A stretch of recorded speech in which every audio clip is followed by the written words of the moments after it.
muchísimas gracias por su invitación. Un placer estar con ustedes.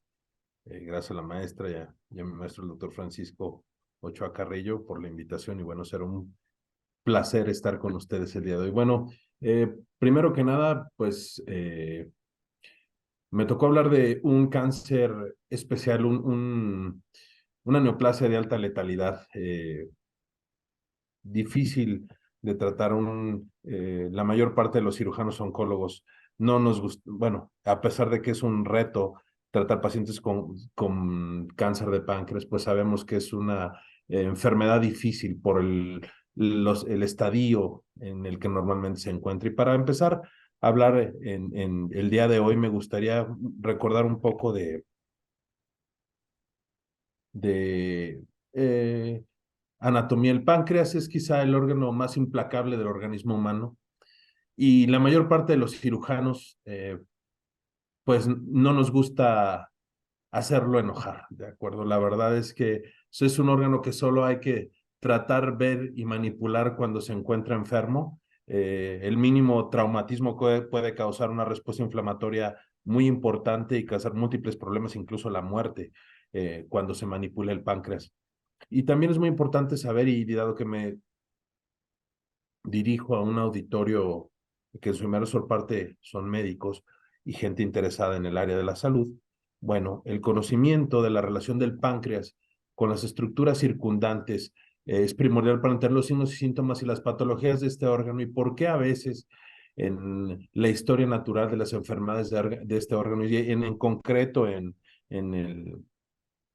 las neoplasias malignas que se originan en él, por qué es a veces tan difícil detectarlo de manera temprana y esto va a tener impacto en la evolución de los pacientes y en el desenlace de los pacientes.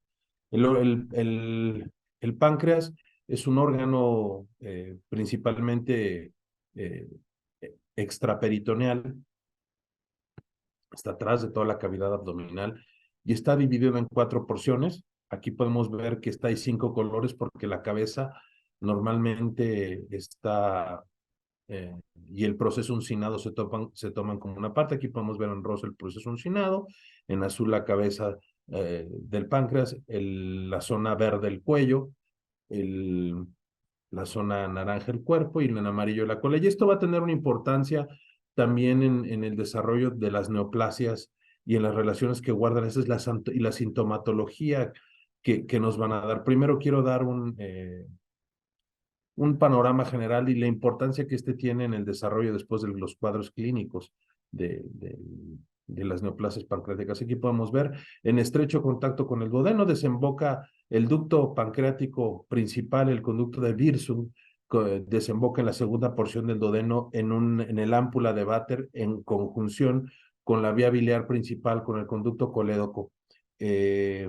Esto es importante porque de acuerdo a donde se originan los tumores, la mayor parte, como veremos más adelante, la mayor parte de los tumores se originan en el área de la cabeza y del proceso uncinado, mucho menos acá. Y como podemos ver aquí, la importante relación que tiene estas partes del páncreas con la primera porción del intestino delgado, que es el yeyuno, con los vasos mesentéricos, con la arteria mesentérica superior, la vena mesentérica superior, que justo por detrás del cuello se va a formar la vena porta, y también con otras, la vena cava por atrás del duodeno. Esto es importante para después entender la sintomatología alrededor de los vasos principales.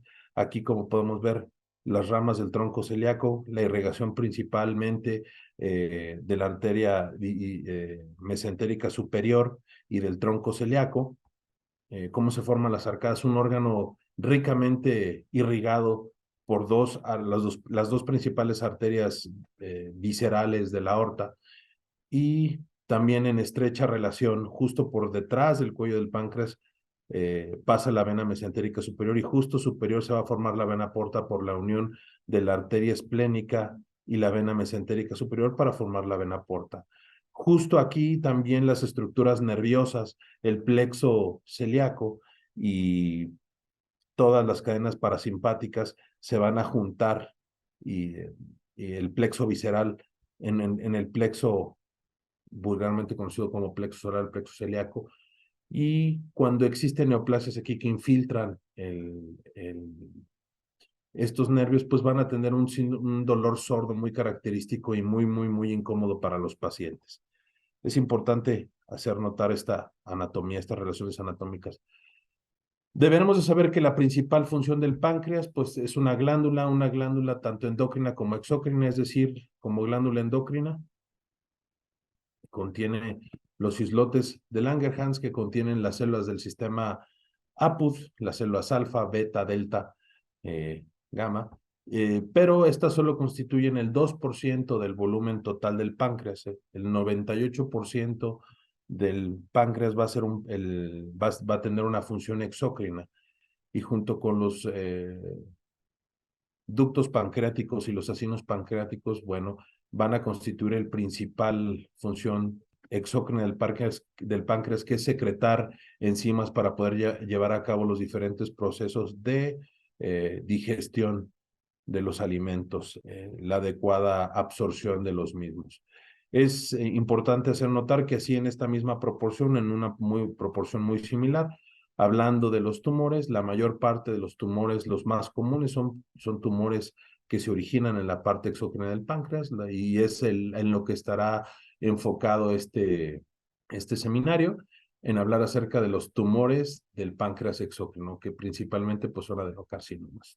Deberán de saber que, bueno, en general, en las neoplasias malignas del páncreas exócrino se encuentran entre las 10 primeras neoplasias más frecuentes de cáncer en el mundo, como vamos a ver más adelante, pero tiene uno de los peores pronósticos, con una tasa de supervivencia global del 7.2% a 5 años, es decir, de todos los pacientes que se diagnostican con cáncer, con adenocarcinoma de páncreas, que es la histología más frecuente, el 75% de los tumores corresponde a esta histología, solamente el 7.2% de los pacientes está vivo a 5 años.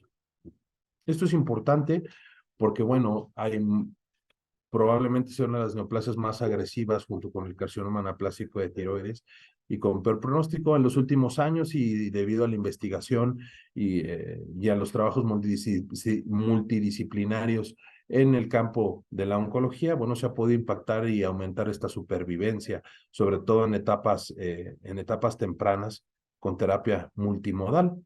Pero aún en aquellos pacientes cuando se diagnostica de manera tardía, que son una gran mayoría, pues tiene un pronóstico ominoso. Aquí podemos ver de manera general, estos son datos de Globocan 2020, las estadísticas mundiales más avanzadas, como podemos ver, constituye uno de los principales neoplasias, está entre las primeras 10, diagnosticándose alrededor del mundo 495,773 casos, justo por detrás de los linfomas no Hodgkin. Es de llamar la atención. Fíjense, en un año, para todas las edades, se diagnostican 495,773 nuevos casos, y de estos va a tener una mortalidad de 466,003 casos, es decir, una neoplasia altamente letal, porque, bueno, vamos a ver, como les dije, debido a la localización y a la poca sintomatología que da en fases tempranas, pues a veces es difícil, y el alto potencial metastásico e invasivo que tiene esta neoplasia y la relación anatómica que guarda con estructuras vasculares, pues el tratamiento va a ser difícil. Aquí en México no se está apenas creando un registro fidedigno de las neoplasias malignas como iniciativa de los institutos nacionales, y lo más cercano, la población más cercana que podemos tener, y creo que lo que más se acerca a las estadísticas, pues puede ser Norteamérica. Aquí vemos que se diagnostican en América del Norte alrededor de 62,643 casos. La mitad o ligeramente es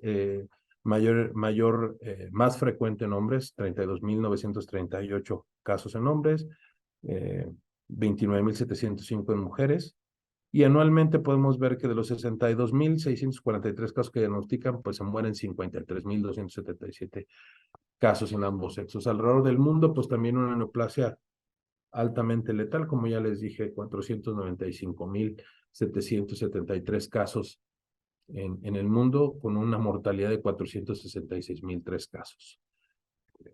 Muy, muy, muy elevada. ¿Qué factores de riesgo existen? Y es lo más importante para esta neoplasia. Bueno, es muchísimo más común entre los 75 y los 84 años, es decir, en la octava y novena décadas de la vida. Ligeramente más frecuente en hombres, menos frecuente en mujeres. ¿Qué otros factores de riesgo? Se ve que si hay familiares de primer grado en, con esta enfermedad, es mucho más frecuente que puedan presentarse casos en la familia. No estoy hablando de una agregación familiar, es decir, por frecuencia como factor de riesgo es mucho más frecuente o mucho más probable poder desarrollar cáncer en familiares cercanos de primer grado. También es importante hacer notar que es una neoplasia que va aumentando la incidencia conforme a la edad, es decir, es mucho más frecuente tener cáncer de páncreas entre más viejo se hace uno, ¿de acuerdo? Como sabemos, pues una de las peores conductas que podemos tener como seres humanos o uno de los principales factores de riesgo conocidos para cáncer de páncreas y para todas las neoplasias, o no únicamente para cáncer de páncreas, pues es el tabaquismo.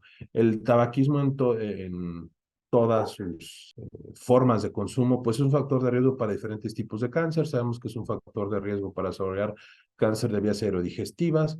Dependiendo de la modalidad en la que se consume el tabaco, bueno, puede ser un factor de riesgo para desarrollar cáncer de pulmón, cáncer de boca, de esófago o otras neoplasias dentro de la vía aérea, cáncer de laringe.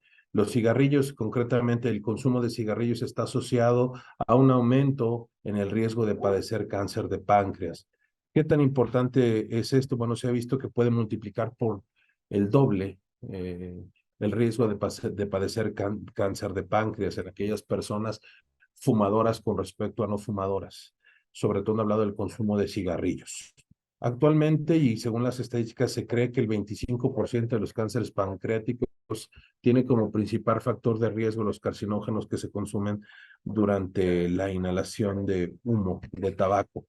Esto es importante hacerlo notar porque, bueno, es una de las principales conductas o de los principales factores de riesgo modificables en los pacientes, en aquellos pacientes que tienen factores de riesgo familiares o que tienen alguna enfermedad, como vamos a ver más adelante, como pancreatitis crónica, pues el que el tabaquismo actúe como adyuvante del riesgo de tener cáncer de páncreas es importante hacerles notar que el abandonar el hábito tabáquico pues puede disminuir de manera importante el riesgo de desarrollar esta neoplasia. ¿Qué otras cosas se han asociado a la presentación de cáncer de páncreas en los diferentes estudios? Bueno, como deberán saber, hay algunas personas que encuentran que el consumo de café o el consumo de alcohol, sobre todo, por ejemplo, para cáncer de vejiga, cáncer de riñón o cáncer gástrico, son factores de riesgo. Pues realmente la verdad es que en cáncer de páncreas se han encontrado datos inconsistentes para poder asignarle un riesgo específico en cáncer de páncreas, si se aumenta el riesgo o no de cáncer de páncreas, se consumen cantidades de café o en alcohol o de alcohol, donde por ejemplo el alcohol es un coadyuvante y un factor de riesgo muy bien definido en los tumores de la vía aerodigestiva. Realmente en páncreas los datos son controversiales, no se podría asegurar si existe un factor de riesgo como tal para desarrollar cáncer de páncreas, a pesar de que uno de los principales factores de riesgo para desarrollar cáncer de páncreas pues es la pancreatitis crónica, donde es muy, muy, muy alto el riesgo si alguien padece pancreatitis crónica de que padezca cáncer de páncreas, pero no el alcohol de manera causal directamente desarrollar una lesión precursora de cáncer de páncreas. Hay mismos datos inconsistentes que en cuanto a la dieta, bueno, sabemos que como la mayor parte de las neoplasias sólidas del tubo, más bien del aparato gastrointestinal, ¿qué es lo que nos dice la literatura? Bueno, la literatura nos dice que el cáncer de páncreas está asociado pues a una dieta rica en grasas, en carnes rojas, en proteínas de origen animal o en alimentos procesados. No se recomienda el consumo de estos alimentos de manera, bueno, en exceso, y se ha asociado a un aumento discreto en el riesgo de tener cáncer de páncreas, sobre todo porque deberán de saber que también se ha visto que en los países desarrollados es un poco más alto el riesgo de desarrollar cáncer de páncreas con respecto a los países en vías de desarrollo. ¿Qué sí se recomienda? ¿Qué está asociado con factor protector? Pues dietas ricas en fibra, en granos, en productos que contengan antioxidantes, el consumo de nueces. Eso se ha asociado a una disminución en el riesgo de padecer cáncer de páncreas, a la vida, al estilo de vida mediterráneo, que bueno, que aparte de la dieta, pues es un estilo también de vida y convivencia. En cuanto a la diabetes mellitus, bueno, esto es un apartado muy importante. Es de notar que está estrechamente relacionado con con el cáncer de páncreas. De todos los pacientes que se diagnostican con cáncer de páncreas, el 80% va a tener intolerancia a la glucosa. Si ustedes agarran a 100 pacientes que sean diagnosticados con cáncer de páncreas, el 80% va a tener datos de intolerancia a la glucosa y dentro de ese 80%, 20% va a tener diabetes franca cuando le diagnostican cáncer de páncreas. La diabetes tipo 2 incrementa en 2 veces el riesgo de tener, es el doble, por así decirlo. Tiene un diabético tipo 2 tiene el doble de riesgo de una persona normal de desarrollar adenocarcinoma de páncreas con respecto a la población no diabética. ¿Y esto por qué es importante? Bueno, esto tiene que ver con con la clínica. En aquellos pacientes es importante hacer notar que una de las principales manifestaciones tempranas del cáncer de páncreas puede ser el diagnóstico o el inicio de diabetes, ya sea que se diagnostique diabetes de manera, bueno, más bien que se la diagnostique como enfermedad diabetes o que sea aún una persona diabética que aumentan los requerimientos de insulina. Es decir, en aquellos pacientes que ya se saben diabéticos cuando empieza a existir o a crecer un cáncer de páncreas, pueden aumentar los requerimientos basales de insulina para el control de las glucemias. Y esto no tiene que ver con la destrucción del parénquima pancreático, sino por diferentes mecanismos aún muy bien establecidos. Se sabe que se tiene que perder casi el 90% de la masa pancreática para poder tener alteraciones importantes en el control glucémico, ¿no? Entonces, eso es muy importante en aquellos pacientes que pudieran tener pérdida de peso y que se ha asociado a que aumentan los requerimientos de insulina, que tengan dolor difuso en el estómago, pues son signos de alarma para sospechar en esto. ¿Qué otros datos importantes? La obesidad, el, la Asociación de Cáncer de Estados Unidos, la Asociación Americana de Cáncer de Estados Unidos, ha encontrado que un factor importante de riesgo, una población vulnerable o que está en riesgo de desarrollar cáncer de páncreas con respecto a la población general, bueno, son los pacientes obesos con un índice de masa corporal de más de 30.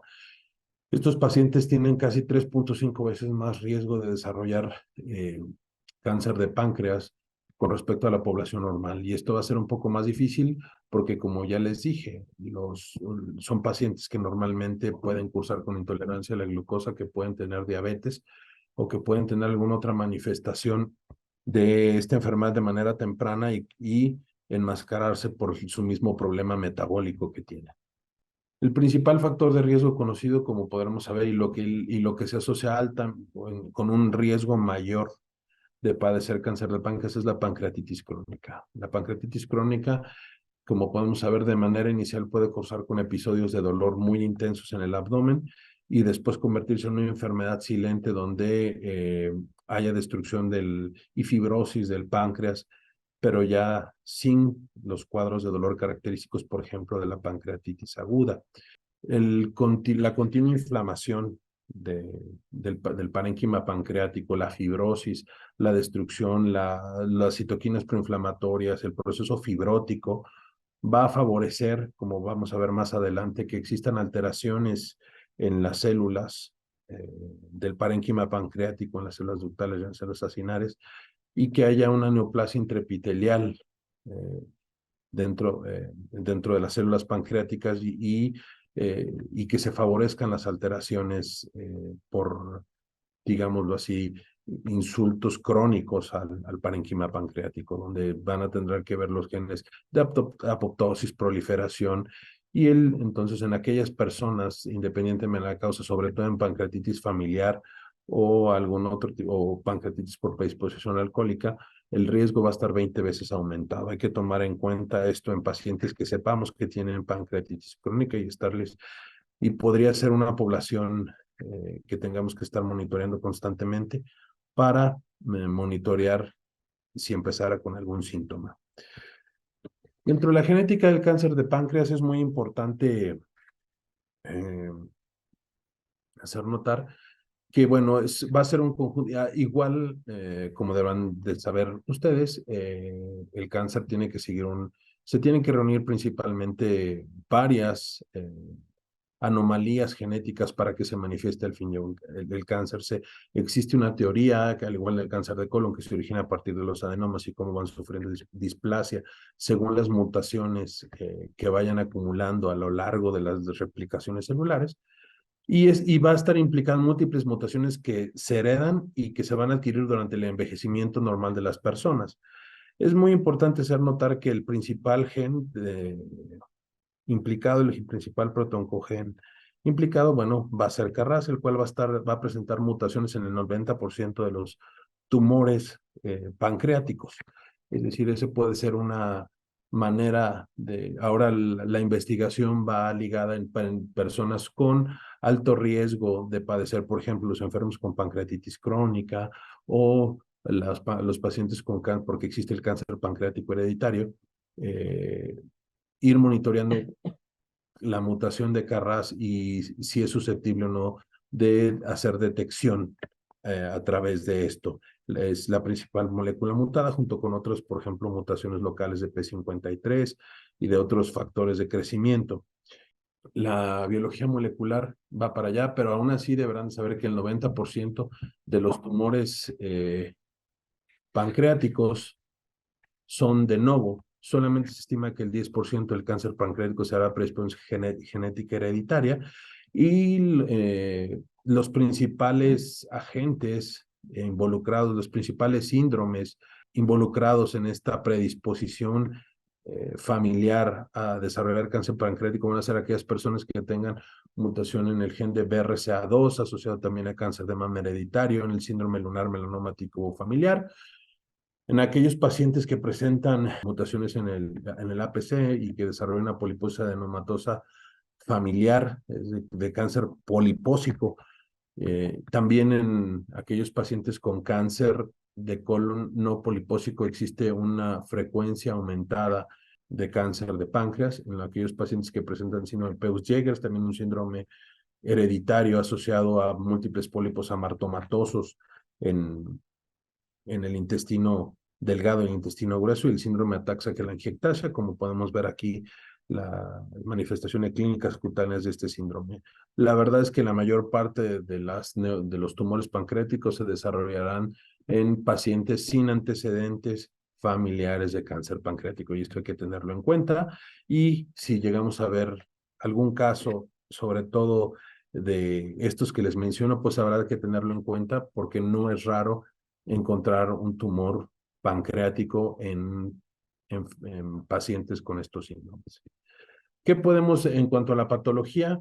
Bueno, podemos ver que la versión se ha encontrado a lo largo del tiempo o se ha postulado que existe una secuencia de alteraciones histológicas que van a dar origen al cáncer pancreático, es decir, y esto va relacionado tanto a la morfología arquitectónica e histológica, junto con las mutaciones que se van a ir generando a lo largo del tiempo en el epitelio ductal pancreático. Aquí podemos ver las cuales la valoración histológica sistemática en las áreas que rodean las áreas en pacientes ya diagnosticados con tumores pancreáticos han revelado la presencia de lesiones precursoras, las cuales se han denominado neoplasia epitelial pancreática o PANIN 1, 2 o 3, que es Pancreatic Intraepithelial Neoplasm. Entonces, hay 3 diferentes grados y lo primero que existe, por ejemplo, las principales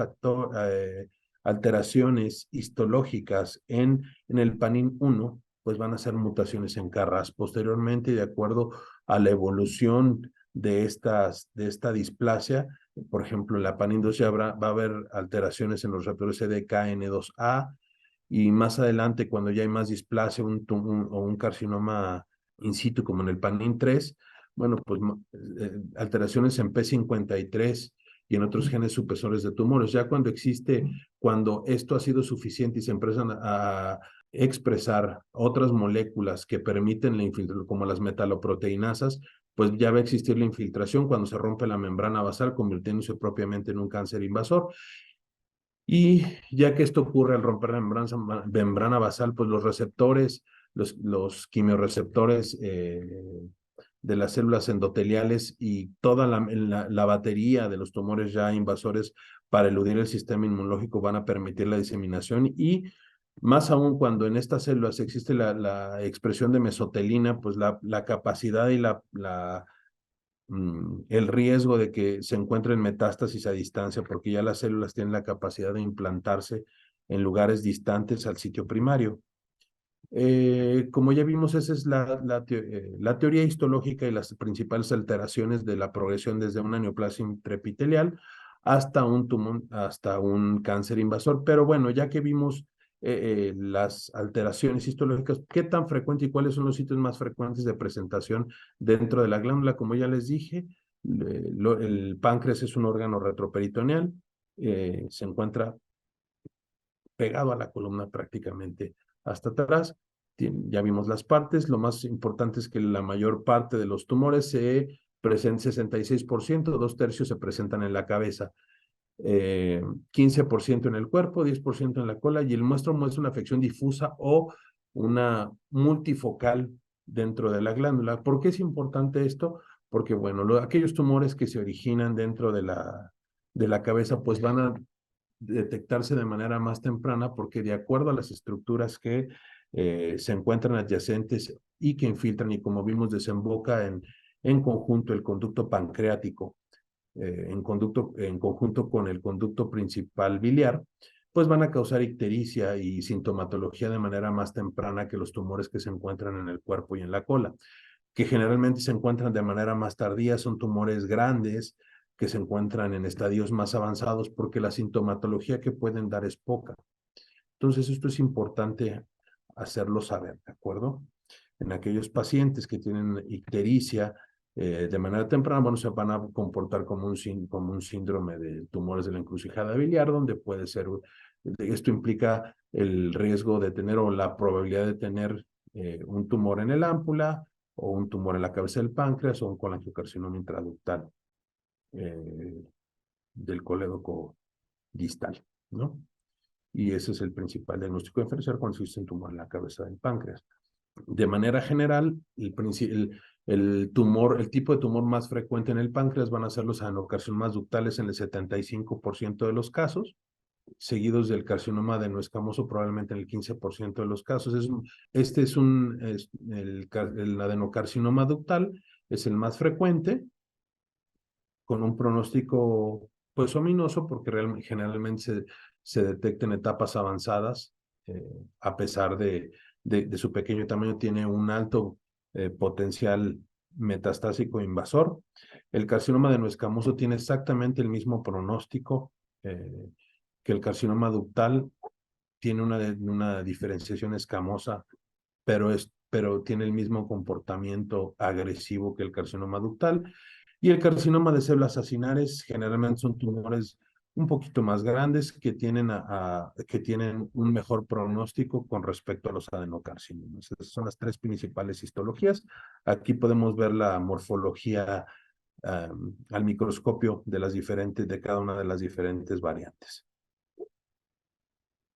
En cuanto al diagnóstico, lo más importante va a ser la estadificación patológica correcta para precisar y para lo que nos sirve, ¿de qué nos sirve estadificarlo y comparar y diagnosticar exactamente el cáncer pancreático? Bueno, pues para precisar la estimación cuantitativa de los casos y comparar los resultados entre las instituciones, la supervivencia, el tratamiento, los resultados del tratamiento. Deberán de saber que solamente el 10% de los casos se diagnostica cuando la enfermedad está limitada al órgano. Es decir, el 90% de los casos ya hay afección, en el 90% de los casos ya hay afección ganglionar. El 29% de los casos se diagnostica cuando hay diseminación locorregional, ya sea hacia los vasos adyacentes o hacia los ganglios adyacentes. Y el 52% de los casos se detectará ya cuando existen metástasis. ¿Qué tanto vive una persona de acuerdo a la etapa? ¿Cuál es la expectativa de vida cuando se encuentra localizada al, al órgano? Pues la, la, el mayor porcentaje de casos es cuando se encuentra de manera distante, ¿de acuerdo? 51% de manera distante, los mismos síntomas. Estos son los datos de 2020. Los que les presenté antes eran los datos de 2013. Aquí podemos ver ya que la mayor parte de los tumores se diagnostican en etapas avanzadas. ¿Cuáles son los síntomas, cuáles son los principales síntomas que nos va a dar el cáncer de páncreas? Pues en etapas avanzadas, ya cuando hay obstrucción de la vía biliar, y esto implica normalmente afección ganglionar, va a haber ictericia. Cuando se diagnostica un cáncer en etapa avanzada, pues normalmente ya hay pérdida de peso, y cuando hay pérdida de peso, esto habla de que las citoquinas y el consumo energético, la reorganización energética que se conoce que tienen las células pancreáticas, pues ha actuado por mucho tiempo.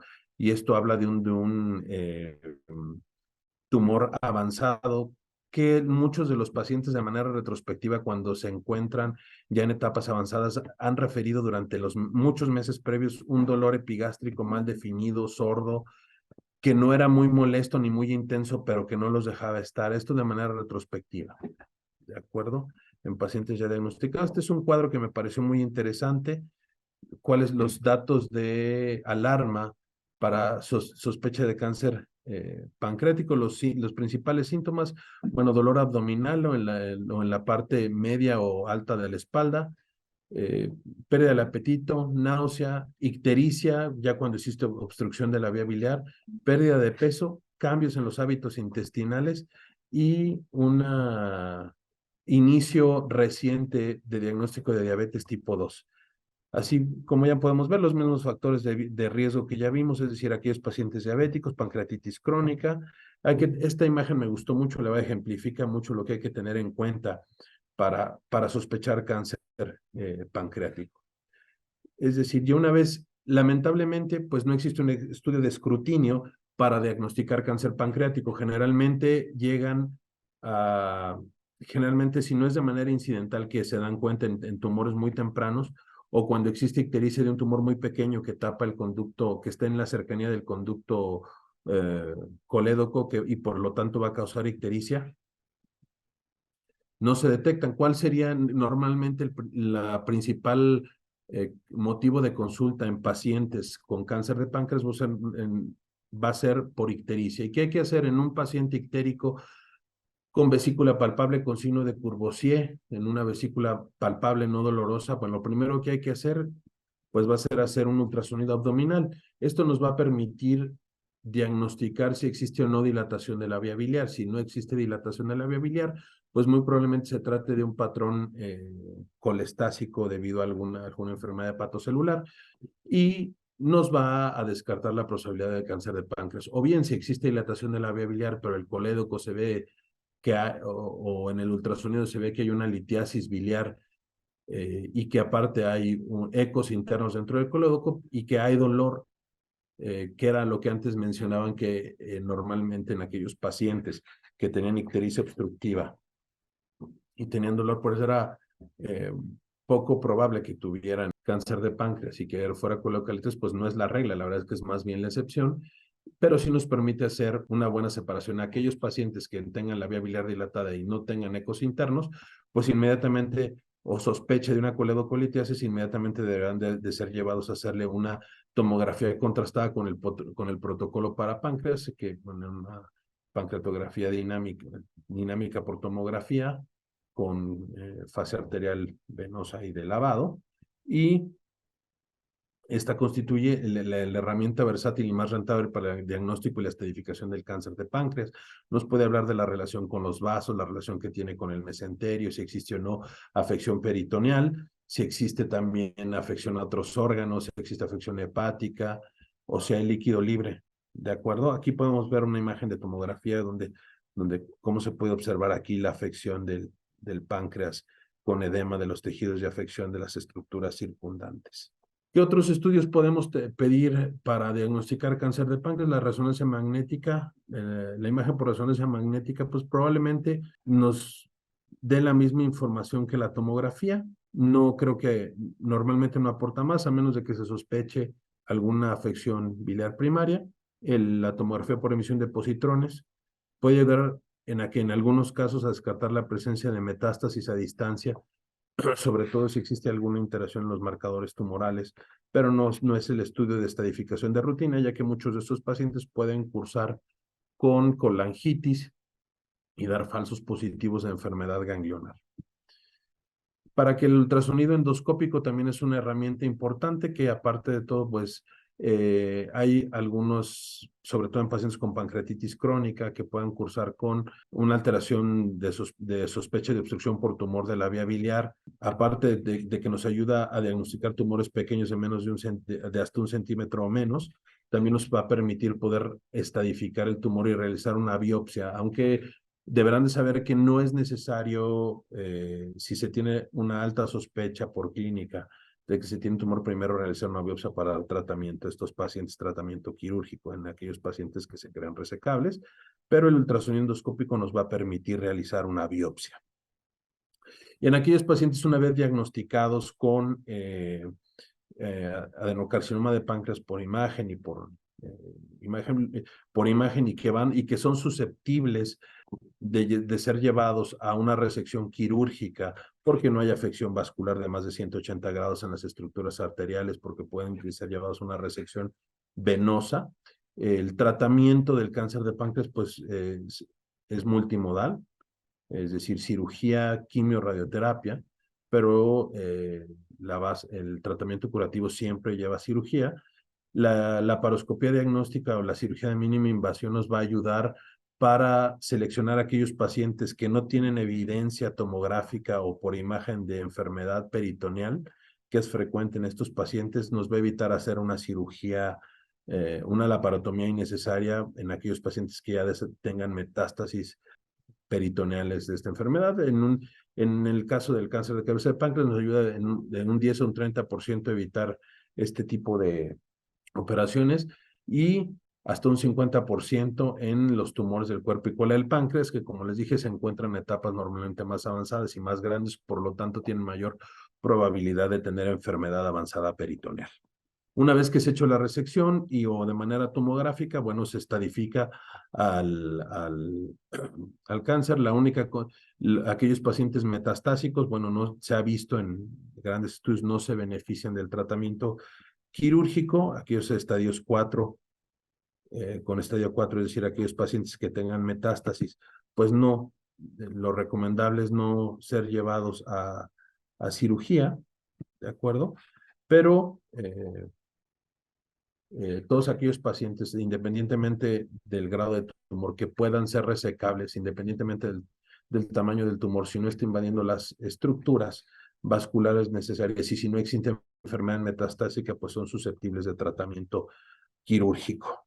Una vez ya estadificado, bueno, tenemos que determinar si son resecables o no, si no son metastásicos en aquellos resecables con enfermedad localizada en la cabeza. Bueno, son susceptibles de una operación de Whipple, ya sea preservadora o no del píloro. Eso es, la verdad es que es un tema a discutir entre los cirujanos que operamos este tipo de pacientes, y de una pancreatectomía distal a partir del, sí, una pancreatectomía distal, dependiendo de la extensión de dónde se encuentra el tumor, con o sin vaso, para ser llevados a cirugía. En aquellos pacientes que tienen enfermedad irresecable o son metastásicos, en algunos casos puede caber la cirugía paliativa, pero deberán saber que los irresecables o metastásicos constituyen el 85 al 90% de los casos en general, y que tienen tres problemas principales a resolver: dolor, ictericia y obstrucción duodenal, y es en lo que deberá de centrarse en nuestra atención para estos pacientes. El dolor se puede mitigar mediante la escalera analgésica o la aplicación de medicamentos opiáceos, o con el bloqueo intervencionista de los plexos nerviosos peripancreáticos. La ictericia, que puede ser paliada, actualmente se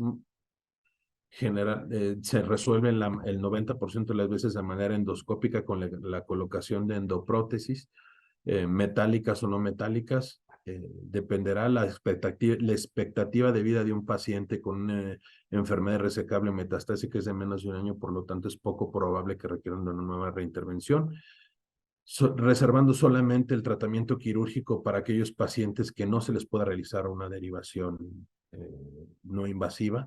Y el otro problema es la obstrucción duodenal, pero que generalmente se ven en tumores muy avanzados, por ejemplo, del cuerpo y de la cola, y donde la colocación de stents metálicos intraluminales dentro del intestino juega un papel primordial ahora para el manejo de estos pacientes, o la creación de una gastroyeyunoanastomosis o otro tipo de tratamientos quirúrgicos para aliviar esto.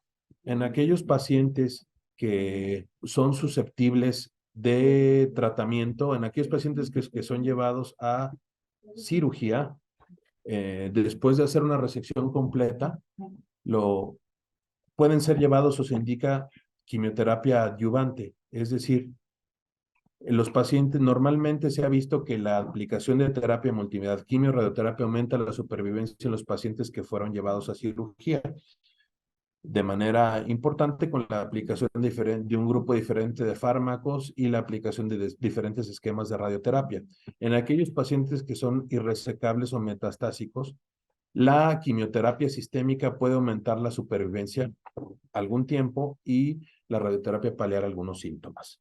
De acuerdo de lo mismo, de acuerdo a cada caso, habrá que individualizar para el uso de estas terapias.